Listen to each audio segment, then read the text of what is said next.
자, 이와 더불어 또 다른 코드가 하나 등장했어요. 그 코드의 이름이 다빈치 코드입니다. 다빈치, 바이블 코드가 나오니까 그 다음에 이제 다빈치 코드가 나와요. 여러분 잘 아시는 이 미국의 작가 댄 브라운이라는 사람이 이제 쓴 책입니다. 이 사람이 교사 출신이라 그래요. 가서 보니까 저는 뭐 보지 않았지만 이거 요약을 한 거 보니까 스릴러 소설이다. 내용은 프랑스 그 루브르 미술관에서 일어난 살인 사건을 계기로 이걸 찾아내려고 가서 보니까 여러분 잘 알고 있는 레오나르도 다빈치 아시죠? 그 유명한 그 다빈치의 최후의 만찬 그 그림하고 모나리자 알잖아요. 그 모나리자 그 안에 암호를 풀 수 있는 모든 그게 다 들어있다는 거예요. 그래서 기독교를 둘러싼 비밀에 접하는 그런 과정이 이 다빈치 코드 안에 이제 들어있다. 그러니까 기독교를 정확히 이해하려고 하면 이 다빈치 코드를 읽어야 된다는 거예요. 또 이런 책이 등장을 하는 거예요. 그렇죠? 근데 이 책이 미국에서 50주 이상 베스트셀러 5위 안에 들었고 1년 이상 700만 부가 팔렸고 한국을 비롯한 영국, 독일, 이탈리아, 일본 등 세계 40여 개 나라에서 판권 계약을 했고 10개 나라에서 베스트셀러가 됐고 또 뭐 영화도 만들었잖아요. 그래서 엄청나게 많은 사람들이 여기 투자하고 가서 보기도 하고 이제 그랬습니다. 근데 그 책에 아주 위험한 그런 내용이 나와요. 가서 보니까 이렇게 책에 1권 360쪽에 내가 말하려는 것은 그리스도에 대해서 초기 교회의 아버지라고 불리는 사람이 교부라고 하는 사람들이었어요. 교부들이 우리에게 가르친 거의 모든 것이 가짜라는 거예요. 그러니까 예수님에 대한 모든 증언이 가짜라는 거예요. 근데 뭐라고 또 얘기하냐면 성경은 인간의 작품이란 말일세. 신의 작품이 아니고 성경은 구름에서 이렇게 저 위에서 기적적으로 떨어진 그런 책이 아니야. 뭐라 그래? 격동의 시기에 인간들이 만들어낸 역사적 기록이지. 그것은 수없이 많은 번역본과 첨과 개정 작업을 거치면서 진화해온 그와 같은 책에 불과하다. 그러니까 그런 거 읽으면은 기독교를 말살하려고 하는 이런 내용이 그 안에 들어있는 거예요. 하나님의 아들이란 예수의 위상 수립은 니케아 공의회에서 공식적으로 제기되고 투표에 의해서 그렇게 결정이 돼. 이 사람은 투표에 의해서 니케아 공의회 사람들이 모여갖고 하나님의 아들이다 아니다를 놓고 투표를 해서 그래서 겨우 하나님의 아들로 그렇게 이 위상이 정립이 됐다는 거예요. 또 우리가 지금 4개의 복음서가 있는데 원래는 복음서가 80개가 있었다는 거예요. 그 80개 복음서가 있었는데 이 4개의 복음서만 사람들이 옳다고 주장하면서 나머지를 다 무시하게 됐다. 그렇죠? 그래서 이러한 논쟁 때문에 결국은 기독교는 가짜다. 이런 거 주장하는 게 다빈치 코드입니다. 이게. 그렇죠? 이러한 논쟁 때문에 또 많은 사람들이 그런가 보다 하고는 예수님 믿는 그런 믿음을 저버리고 그리고 믿지 않는 사람들 소위 우리가 안티라고 얘기하잖아요. 안티 기독교인들의 큰 자극제가 되는 그런 역할을 지금 하고 있습니다. 자, 그래서 오늘 2가지 얘기했어요. 바이블 코드, 그 다음에 다빈치 코드. 자, 이건 이제 다른 나라 이야기고 우리나라에도 또 이 코드 주장하는 사람들이 많이 있어요. 이거 조금 이따 이제 얘기하겠습니다. 자, 왜 이런 일이 생기느냐? 첫 번째, 바이블 코드라고 하는 거, 자꾸 사람들이 하나님의 뜻을 어떤 미묘한 어떤 그런 방법을 통해서 찾을 수 있지 않겠는가? 하나님의 뜻과 인도 이 시리즈를 하면서 계속해서 말씀드린 게 뭡니까? 하나님이 세상을 통치하는 이 하나님의 숨겨진 뜻은 그것이 드러날 때 알 수 있는 거지 절대 하나님이 알려주지 않습니다. 미국이 언제 망하느냐, 다음번 대통령이 누구냐 이런 거 하나님이 절대 알려주지 않아요.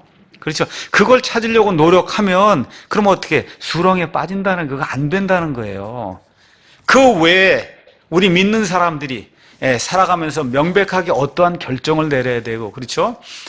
어떻게 바르게 판단해야 되는 이 모든 내용은 명백하게 이 성경책 안에 기록이 되어 있다는 거예요. 그러니까 이걸 벗어나서 자꾸 꿈을 찾거나 무언가 하나님이 주시는 직통 계시를 자꾸 받아야 된다고 생각하면 그러면 그때부터 이 미혹의 영에 사로잡혀서 사람이 신비주의자가 될 수밖에 없다는 거. 말씀드린 대로 이게 이제 진화를 해서 그래서 이제 바이블 코드 3가 나왔어요. 그 3는 뭐냐? 말세가 이제 됐는데 세상을 어떻게 구원하겠느냐? 이거 뭐예요? 이제 적그리스도가 나타나고 뭐 이런 것들이 이제 또 다 주워 모아갖고 그 사람들 또 위협하는 그런 일이 이제 나오는 겁니다. 그래서 이런 책들을 가서 보니까 트럼프가 어떻게 대통령이 되고, 그렇죠? 뭐 이런 내용들 다 모아갖고 사람들의 이러한 주의를 이제 집중시키는 이런 일들을 하고 있는 거죠. 자, 그럼 한국식 바이블 코드, 그게 뭐냐? 신천지예요, 그게. 한국에서 나오는 한국식 바이블 코드, 한마디로 얘기하면 신천지의 가르침이에요. 신천지가 주장하는 게 뭐예요? 이 성경 가서 읽어보라고, 이거. 암만 읽어봐야 여기 나와 있는 그 표면적인 뜻, 이거 갖고 성경을 알 수 있나? 모른다는 거예요. 그렇죠? 그러니까 뭐라 그래요? 오직 신천지에만 와야 이 암호를 풀 수 있다는 겁니다. 그러니까 여러분, 뭐 바이블 코드 다 믿지고 딴 나라 얘기할 거 없고, 우리나라에도 지금 이렇게 하는 바이블 코드 주장하는 그런 사람들이 있는 거예요. 거기 대표적인 사례가 신천지입니다. 신천지. 자, 신천지가 주로 이용하는 게 어디냐? 마태복음 13장입니다. 한번 가서 마태복음 13장을 보도록 하죠. 마태복음 13장에는 9개 비유가 나옵니다. 비유. 그 비유는 예수님 십자가 사건 이후에 이제 신약 교회가 형성이 되면서 예수님께서 말씀하신 그 하늘의 왕국, 이거 천국이 아닙니다. 하늘의 왕국이 신비 속으로 들어가면서, 그래서 예수님 재림하실 때까지 선과 악이 그 안에 공존하는, 이게 있을 수 없는 일 같은데 그러한 신비가 있다는 걸 이렇게 설명하면서 예수님께서 쭉 말씀하시는 내용이 여기 마태복음 13장에 기록이 돼 있어요. 근데 이거를 예수님이 다 비유로 말씀해 주셨잖아요. 그러니까 10절에서 11절 가서 보니까 제자들이 나와 그분께 이르되 어찌하여 예수님 당신께서는 그들에게 비유로 말씀하십니까?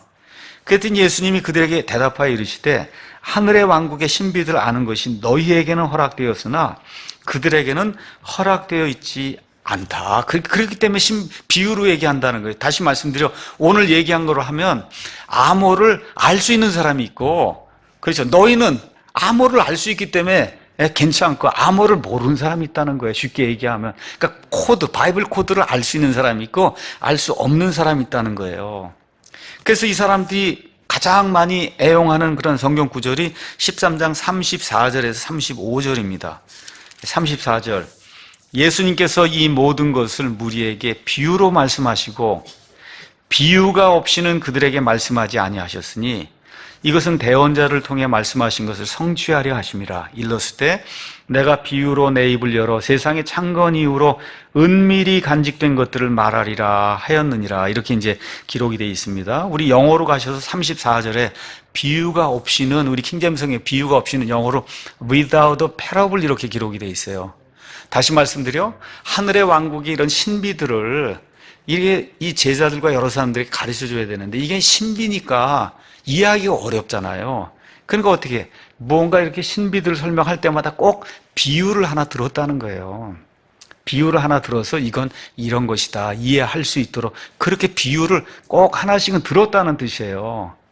그래서 참 안타깝게 지금 우리나라에서 나오는 그런 성경을 제가 가서 다 찾아봤습니다, 어제.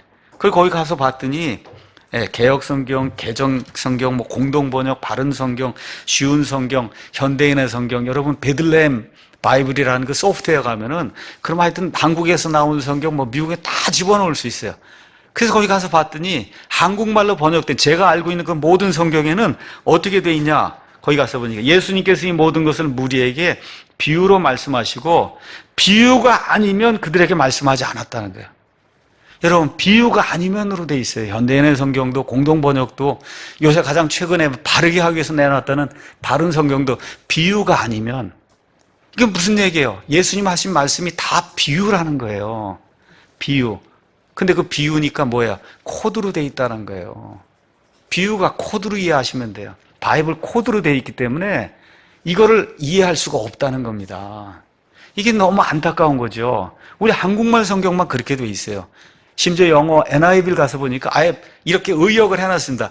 Without using a parable. 뭐야? 비유를 사용하지 않고는. 그렇게 번역이 돼 있어요.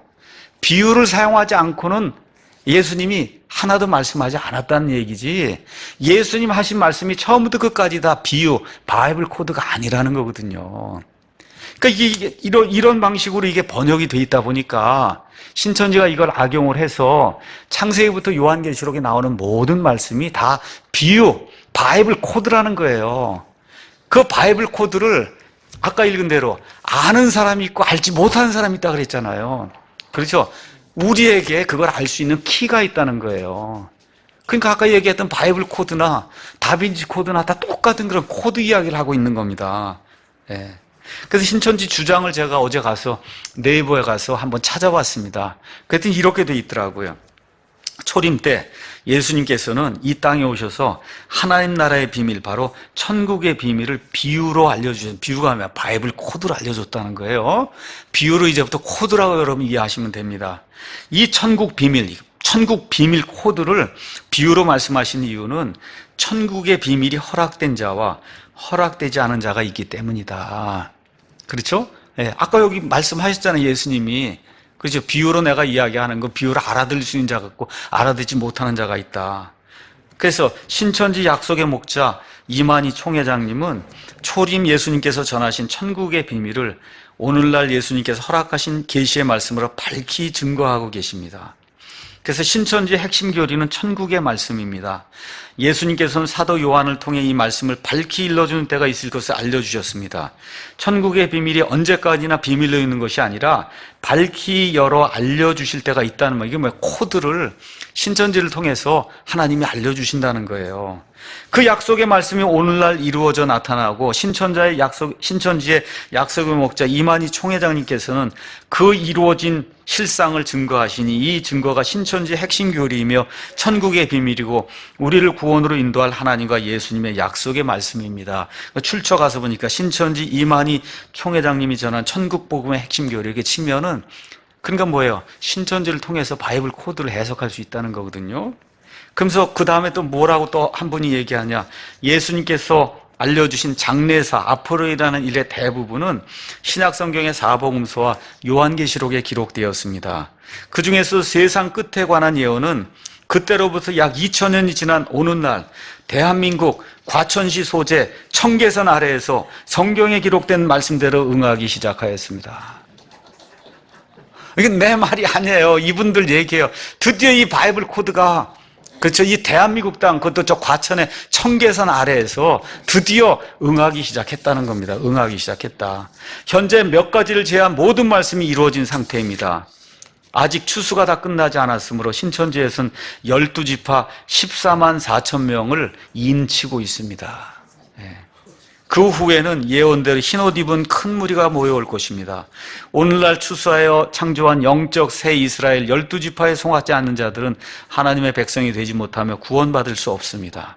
신천지에서는 하나님께서 신약성경에 예언하신 대로 하나님의 뜻이 하늘에서 이룬 것 같이 이 땅에 이루어진 하나님의 창조물이 바로 신천지다, 그렇게 이야기하는 거예요. 그러니까 예수님이 그랬잖아요. 하나님의 왕국, 그렇죠? 그것이 하늘에서 이루어진 거지 땅에서 이루어지는데 그 땅이 어디예요? 과천에 어디? 청계산 땅 밑이라는 겁니다. 청계산. 거기 신천지가 뭐예요? 새하늘과 새 땅이잖아요. 그게 거기에서 지금 이루어진다는 거예요. 그래서 우리 신천지에서는 성경의 모든 예언과 실상을 값없이 돈 안 받고 육하 원칙에 근거해서 다 가르쳐주고 있다. 다만 실상을 말할 때 교명과 교회 명과 인명은 명예훼손의 우려가 있으므로 성경에 비유된 인명과 지명으로만 바꿔서 이제 말하고 있어요. 그러니까 본인들 코드로 이야기하는 거죠. 그래서 신천지에 들어올 수 있는 자격은 신약의 예언을 깨달아 그 실상을 확인하고 믿고 물과 성령으로 거듭나 인맞고 생명책에 농명됨으로 들어올 수 있다. 이와 같은 모든 사실은 여러 매체를 통하여 이미 알린 바 있고 그 어느 누구도 듣지 못해다 핑계할 수 없을 것이다. 다 알렸다는 겁니다. 그렇죠? 보고 듣고 분별할 수 있는 지혜로운 신앙인이 되기를 간절히 바란다.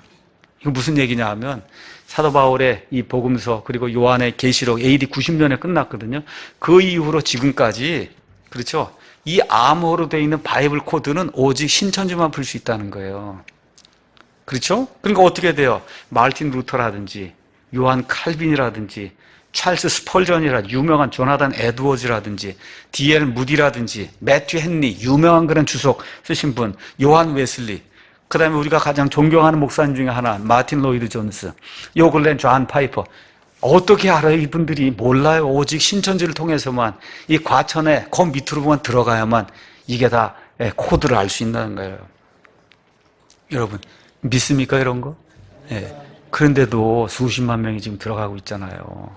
그렇죠? 그러니까 이게 바이블 코드, 뭐 다빈치 코드, 하여튼 무언가 암호로 돼 있는 거를 우리만 알 수 있다 하면, 그러면 그런데도 들어가는 거예요. 왜 그래요? 무언가 마음속에 욕심이 있는 거예요. 남이 알지 못하는 그 비밀스러운 그런 일을 나만 좀 알 수 있다면 그게 얼마나 이렇게 흥분되는 그런 일일까.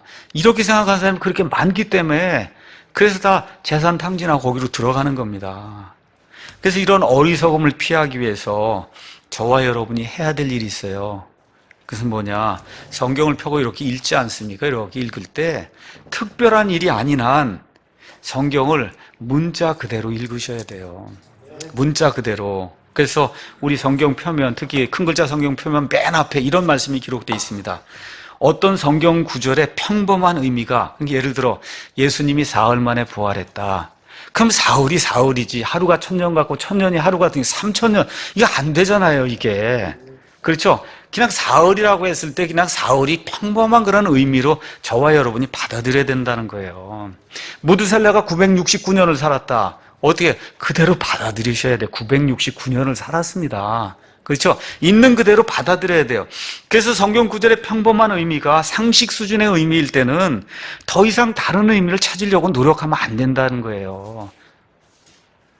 다시 말해, 그 구절의 앞뒤 문맥이나 관련 구절이나, 여러분 무드셀라 969세 이상한 거 아닌가? 거기 한번 가서 보세요. 거기 초기에 아담부터 시작된 그 사람들의 모든 수명이 다 어떻게 돼? 900세 이상을 살았지 않습니까? 그렇죠? 죄가 들어온 이후에 아직 모든 것이 오염이 되지 않은 그런 상태에서 처음에 사람의 수명이 약 1000세까지 됐거든요. 나중에 천년왕국이 될 때는 역시 사람의 수명이 복원이 돼서 나무의 수명과 같이 한 1000살 정도까지 되는 그런 일이 발생한다고 성경이 기록이 돼 있어요. 그러니까 그런 것들 앞뒤 문맥을 가서 보면 이건 명백하게 969세라고 하는 그런 것을 우리가 이해할 수 있는 거예요. 그래서 그 앞뒤 구절의 문맥이나 관련 구절이나 근본 진리 등이 분명하게 다른 의미를 주지 않는다면 그 구절의 모든 단어를 평범하게 문자적 의미로 받아들여야 한다. 하나님께서는 자신의 말씀을 계시하시면서 독자가 혼동에 빠지는 것을 원치 아니하셨으며 자신의 자녀들이 분명히 깨달아 알 수 있기를 하나님이 간절히 원하신다는 거예요. 하나님이 우리에게 주신 러브레터입니다, 이게. 러브레터. 그 러브레터가 다 코드로 되어 있으면 여러분 이걸 어떻게 해석하겠어요? 이게 도대체 무슨 얘기인가, 이게? 내일 몇 시에 만나자고, 이게 내일이 언제고, 그렇죠? 2시에 만나는 이게 진짜 2시인가? 이게 생각하면 이거 어떻게 읽겠어요, 이거를? 그렇지 않습니까? 그 있는 그대로 플레인하게, 명백하게 하나님 주신 그대로 받아서 읽어야 되는 거예요. 특히, 이단들이 늘 주장하는 게 뭐냐? 우리만 14만 4천이라는 거잖아요. 일단 14만 4천 나오면 그거는 가짜구나. 그렇게 이해하시면 됩니다. 우리 한번 가서 요한계시록 7장 한번 가서 보겠습니다. 요한계시록 7장. 가서 보니까 거기 14만 4천이 나오는 그런 구절이 나오는데, 4절 가서 보니까 내가 봉인된 자들의 수에 대하여 들었는데 이 이마 안에다가 인을 친단 말이야. 이 도장을 빵 쳐서 봉인을 하는 거예요. 그 봉인된 자들의 수가 14만 4천이다. 그렇게 14만 4천이 어떻게 나오냐? 유다 지파에서 12,000명, 르우벤 지파에서 12,000명, 아셀 지파, 납달리 지파, 므낫세 지파. 여러분 다 누구를 이야기하는 거예요? 벌써 유다 지파, 므낫세 지파 나오면 누구를 이야기하는 거예요? 이스라엘의 12지파를 이야기하는 거잖아요. 그 이스라엘, 저기 저 중동 땅에 저기 지금 나라를 복원하고 서 있는 저 이스라엘의 12지파를 이야기하는 거지, 어디 신약 성경에 단 한 번이라도 예수님의 피를 통해 구원받은 신약 성도들을 한 번이라도 이스라엘의 지파라고 언급한 적이 성경에 어디 있냔 말이에요. 없어요. 한 번도 없습니다. 그렇죠? 누구만 그래요? 여호와의 증인들, 신천지, 과거에 예를 들어 전도관, 이런 데만 자기들이 14만 4천이다 이렇게 주장을 하는 거거든요. 또 주장하면서 얘기하는 거 14만 4천이 되려고 하면 요한계시록 펴놓고 또 뭐라 그럽니까? 요한계시록 2장 7절에 가서 뭐라 그래요? 이기는 자에게는 내가 하나님의 낙원 한가운데 생명나무에게서 주는 것을 먹게 한다. 그렇죠? 17절에 이기는 자에게는, 그 이기는 자, 예수님이 이렇게 믿는다고 교회에 모여 있는데 이 사람이 다 14만 4천이 아니고 이기는 자만 14만 4천이 된다는 거예요. 그 이기는 자가 누구예요? 바이블 코드를 해석할 수 있는 사람이거든요.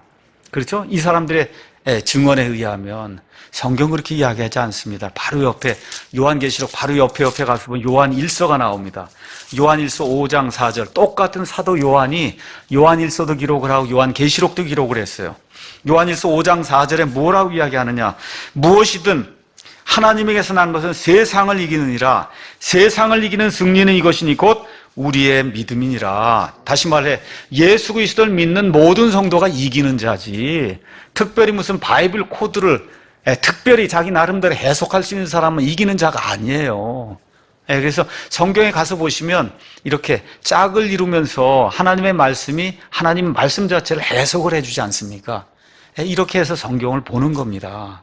자, 그래서 우리나라에서 특별히 이런 이단이 이제 많이 생겨요. 그 이단이 생기는 이유가 뭐냐? 자꾸 한국 이 안에 있지 않을까 하고 보는 거예요. 우리 이 성경을 읽으면서 한국 이 안에 있지 않을까?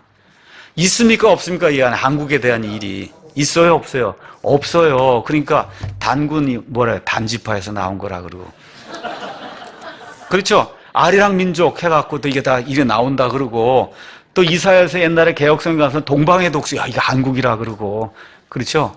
이런 방식으로 자꾸 무언가를 끼워 넣으려고. 근데 우리나라 사람만 그런 게 아니에요. 미국 사람들도 이 안에 미국이 있는 게 아니라고 자꾸 그렇게 생각을 하면 성경을 보는 겁니다. 그러니까 보니까 성경이 달리 보이기 시작하는 거예요. 없어요. 다시 말씀드릴게요. 이 성경 안에는 미국에 대한 이야기, 한국에 대한 이야기, 뭐 단군 이런 얘기 없습니다. 이런 걸 찾으려고 하기 때문에 지금 문제가 생기는 거예요. 이런 거 나오면 다 어떻게 해요? 거짓말입니다.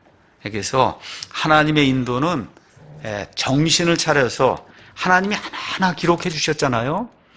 히브리 말로 주시고 그리스 말로 주시고 영어 시대가 되면서 온 세상 모든 사람들에게 볼 수 있도록 이 표준으로 1611년 영어 킹제임스 성경 주셔서 모든 교리 확립하고, 그렇죠, 모든 교회 할 수 있도록 하고 모든 신조 세울 수 있도록 하나님 만들어 주셔서 지금 예수님 오실 때까지 영어 시대예요, 여러분. 맞습니까? 제가 장담해요. 예수님 오실 때까지 영어 시대다. 영어가 온 세상을 장악하고 있어요. 이런 시대의 표준으로 하나님이 세워주신 영어 성경이 있다는 거예요. 이 성경 누구나 봐도 알 수 있도록 하나님이 플랜하게 해주셨고, 영어를 이해하지 못하는 그런 사람이 있기 때문에 그래서 하나님께서 우리말로도 번역할 수 있도록 도와주시고 해서 전 세계 한 5, 600개 언어로 킹제임 성경 번역해서 볼 수 있도록 하나님이 허락해 주셨어요. 저와 여러분이 여기 기록된 말씀은 있는 그대로 내가 내 행위와 사랑과 섬김과 믿음과 내 인내와 내 행위를 하노니 마지막 곳이 처음 곳, 있는 그대로 읽으시면 돼요. 그렇죠? 그리고 내게 어떻게 적용할 것인가, 교리적으로 적용할 것인가, 아니면 성화 측면에서 적용할 것인가, 이스라엘이 교회하고 어떻게 다른가 다 아시잖아요, 여러분. 그렇죠? 이런 모든 것들을 잘 구분해서 성경을 읽으면, 그러면 하나님이 주신 말씀 우리가 얼마든지 신천지 통하지 않고 바이블 코드 같은 거 통하지 않고도 얼마든지 이해할 수 있는 겁니다. 그래서 정신을 차려 맑은 정신을 가지고 집중을 해서 이게 성경을 읽고, 그럼 하나님이 조명을 주시잖아요. 그럼 어떻게 그 조명에 따라 판단을 내리고 아이들 키우고 부부 생활하고 교회 생활하고 하나님이 주신 그런 위임의 말씀을 실천하며 살면 그게 성도의 삶이에요. 그래서 예레미야 23장 29절에 하나님이 뭐라고 말씀하시느냐? 주가 말하노라 내 말이 불같지 아니하냐. 여기 기록된 이 단어 하나가 하나님의 불같지 아니하냐, 바위를 산산조각 부수는 쇠망치 같지 아니하냐. 그렇죠? 이와 같이 우리의 삶을 바꾸는 이러한 말씀으로 이게 다가와야 그래야 이게 살아있는 하나님의 말씀이 되는 거지. 전혀 그런 변화가 나타나지 않고 코드로 해서 뭘 해보려고 하면 그럼 하나님이 주시는 그와 같은 능력을 맛볼 수가 없다는 겁니다.